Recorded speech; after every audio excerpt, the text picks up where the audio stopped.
মহিলা সংক্রান্ত অপরাধের ক্ষেত্রে রাজ্যে গত ৩৩ দিনে ৪টি খুন, ৬টি ধর্ষণ, গণধর্ষণের ঘটনা লিপিবদ্ধ হয়েছে বিভিন্ন থানা এলাকায়।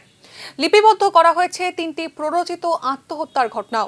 মহিলা সংক্রান্ত অপরাধে যেখানে জিরো টলারেন্স নীতি রয়েছে সরকারের, সেই ক্ষেত্রে ক্রাইম এগেইনস্ট উইমেনের এই পরিসংখ্যান কিন্তু বিদ্রূপ করছে সরকারেরই এই দাবিকে।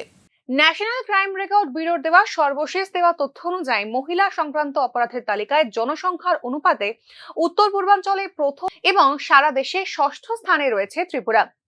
এনসিবির শেষ প্রকাশিত রিপোর্ট অনুযায়ী গত ৩ বছরে রাজ্যে মহিলাদের বিরুদ্ধে অপরাধের মোট ২,৪৩২টি ঘটনা লিপিবদ্ধ হয়েছে রাজ্যের বিভিন্ন থানা এলাকায়। ২০২০ সালে বিভিন্ন থানায় মোট ১৬৫টি ধর্ষণের মামলা নথিভুক্ত করা হয়েছিল, যেখানে ২০২১ সালে ১৫২টি এবং ২০২২ সালে ধর্ষণের মামলা লিপিবদ্ধ হয়েছিল ১৪০টি।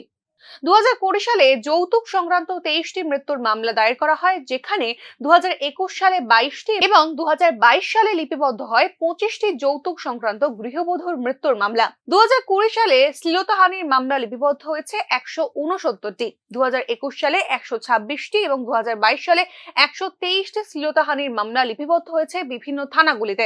এছাড়া নারী অপহরণের ক্ষেত্রে ২০২০ সালে ১১০টি, ২০২১ সালে ১15টি এবং ২০২২ সালে লিপিবদ্ধ হয়েছে ৯৩টি মামলা।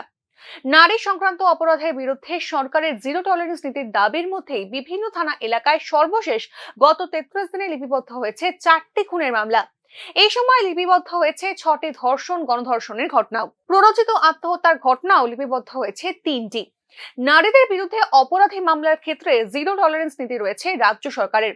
বিশেষ করে নাবালিকাদের ক্ষেত্রে অপরাধের মামলাগুলি দ্রুত নিষ্পত্তির জন্য জরুরি ভিত্তিতে ফার্স্ট ট্র্যাক কোর্ট গঠন করেছে রাজ্য সরকার। নারী সংক্রান্ত অপরাধী মামলাগুলির ক্ষেত্রে নিউ ক্রিমিনাল ল প্রয়োগে পুলিশ এবং তদন্তকারী সংস্থাগুলির প্রশিক্ষণের ব্যবস্থা করা হচ্ছে বলে সদ্য সমাপ্ত বিধানসভায় জানিয়েছিল সরকার পক্ষ।